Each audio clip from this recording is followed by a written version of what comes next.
জল ধানে ক্ষতি বলতে কি, সব ধান পড়ে গেছে, জলে ডুবছে, গাড়ি নামে নাই, রাস্তাঘাটের অবস্থা খারাপ। এবার চাষিদের প্রতি অনেক ক্ষয়ক্ষতি হলো, ধান ঝরে গেছে ঝড়টাতে, নষ্ট বহুত হয়েছে। এটা হচ্ছে আমাদের সাংরুল পশ্চিমবঙ্গ। আমি এই বছর 2.5-3 বিঘে মতো করেছি। না, আমার একটা ধান উঠে না এখনো, সব মাটিতে রয়েছে।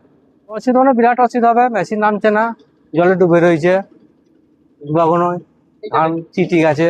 হ্যাঁ, খরচা আমরা বেশি, তো কাটাতেও খরচা বেশি পড়বে, গাড়িতেও খরচা বেশি পড়বে, আর খামারে রাখা অসুবিধা বিরাট।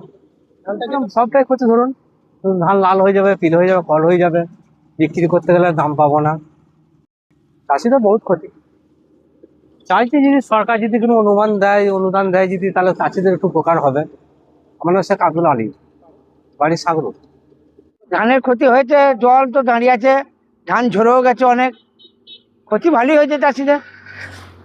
ধান তো অনেক নষ্ট হয়ে যাচ্ছে, বা জলে কাটাতে বুঝ দিতে পারছেন সব, অর্ধাবধি ধান পাবে নাকি লোকের সন্দেহ।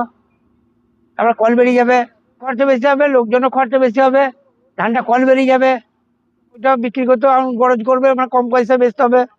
আমরা ছোটখাটো চাষি, কি আর চাইবো, যদি সরকার থেকে যদি কোনো কিছু দেয় তাহলে হবে, তাহলে পরে যেমন চলবে, এইভাবেই চাষ করে খেতে হবে আমাদেরকে। এখন লস হতে কিছু করার নাই। দিলীপ নাথ।